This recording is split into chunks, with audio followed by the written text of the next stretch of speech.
Hey everyone, this is Scott coming to you from Wine Styles at Friendly Center, 3326, Unit 141 West Friendly Avenue, Greensboro, North Carolina. Here with Andrew, our rep from Empire. We're talking about Niente today, and because we have a Niente tasting coming up on November 4th at 6 p.m.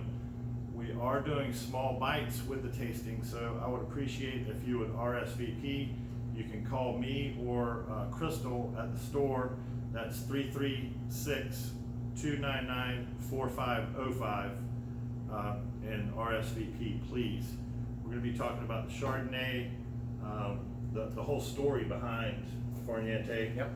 Andrew's going to be talking about that, but we're going to have some really deep deals on these wines on November 4th. So please come out and let us know that you're coming out. I'll turn it over to Andrew, and he'll talk about the Niente brand and how long it's been around. Yeah, so Niente, one of the kind of big names, classic names out of the Napa Valley. But really cool story. If you're not familiar, Niente was established in 1885. It's one of the original wineries in the Napa Valley. A guy named John Benson, he was an original 49er, was out in California chasing gold. 49er football team? No, where the name comes from. He was out there chasing gold, as many people did. But he established Niente. They have a beautiful stone winery in Oakville. Established in 1885. It was one of the premier wineries of the time. And then, of course, Prohibition came about and pretty much killed it. Dun, dun, dun. As most places did. Yeah. As most places did. So, 60 years later, the winery sat there abandoned for 60 years, and then a guy named by the name of Gil Nickel came in. He purchased the estate. He purchased the vineyards. He spent 3 years renovating, getting it back up and running, and reestablished Niente. He kept the name Niente. It was actually found written on the winery, and it comes from the Italian phrase "dolce far niente," which is sweet to do nothing. Very cool. He loved the history, and he kept it going.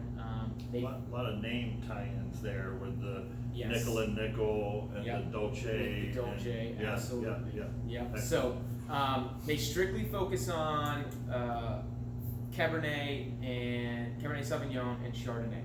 There's some of the premier Cabernet Sauvignon and Chardonnay coming out of the Napa Valley. That's their focus. They do have an estate bottled Oakville Cabernet as well. But that's what they focus on. They're really, really good at it. It is classic Chardonnay and Cabernet Sauvignon from the Napa Valley. When you think of that, you can think of Niente, and that's the flavor profile that you're going to get. So for the tasting, we're going to be tasting the Chardonnay. There's also an en route Pinot Noir out of the Russian River Valley. Out of the Russian River Valley.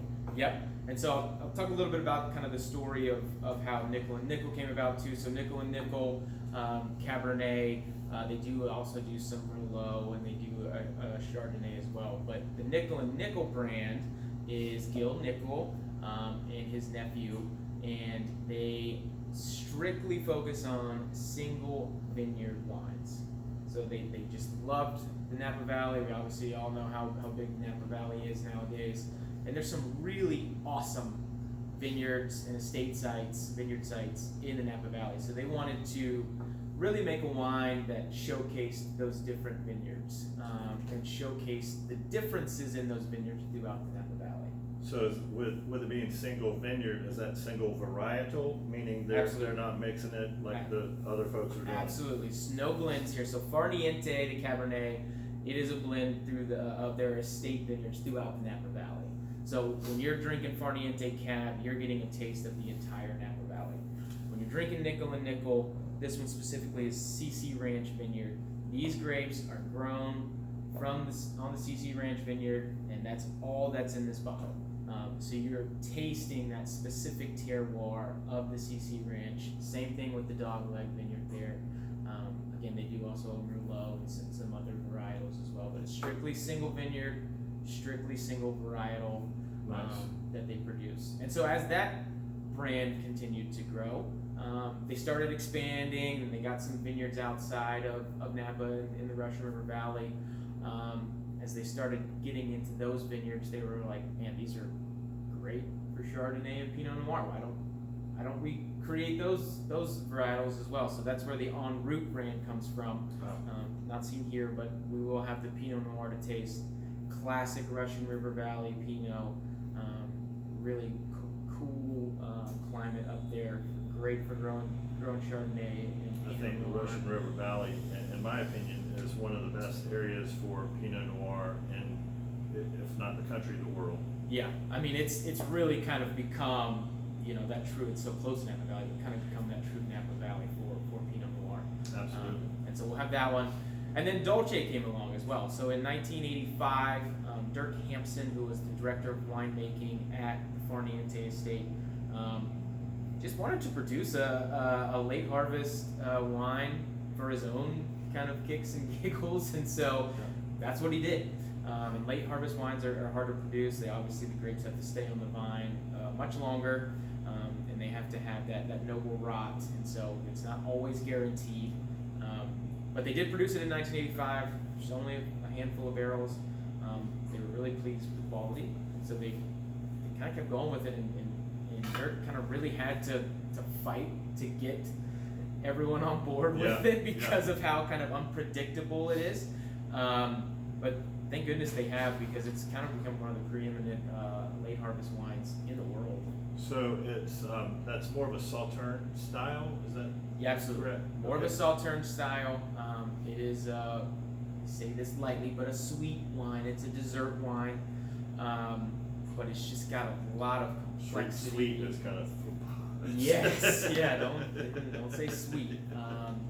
But it's got a lot of different complexity, some really beautiful flavor notes that, and this is a wine you don't see often.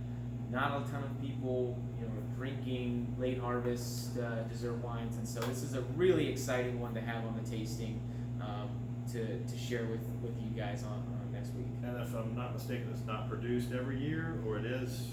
They do try and produce it every year, and I do believe they've had success every year, but it's a limited run. You know, they can only get so much. They, you know, it's very, very, as most wines are, you know, climate dependent, but even more so because it has to get that rot, that noble rot, and it has to get kind of dry up those grapes and give those nice flavors to it. And that's one of those wines that you will not see in most tastings, dinners, anything along those lines. Especially since you'll notice it's a 375 milliliter bottle. They don't bottle it in the big bottle. So yeah, it's a bit of a rare bottle. Limited production. Absolutely. All of that. Yeah. So you will rarely, if ever, see the wines that we're going to present on Thursday, November 4th, all together. Especially with the Nickel and Nickel combined, and the En Route and the Dolce, you're just not going to see it, and you're definitely not going to see the pricing promotion that we're going to have for that night. So please give me a call here at the store. Andrew, thank you so much for being here, and thank you for telling us all about Niente. Give me a call. It's 336-299-4505. Talk to Scott, Crystal, any of the ladies here at the store, and please RSVP and let us know that you're coming. Look forward to seeing you. See you soon. I want to mention too, though, we'll have Kimberly from a representative from Niente Winery as well. She'll be here. She can give you even more information about these wines. It's going to be a really exciting and fun tasting. Forgot all about Kimberly. Dang. She'll be here. Kimberly will be here as Whether well. you forget about her or not, she'll be here. The winery ambassador, Kimberly, will be here as well. So give us a call and look forward to seeing y'all. Have a great day. Thank you.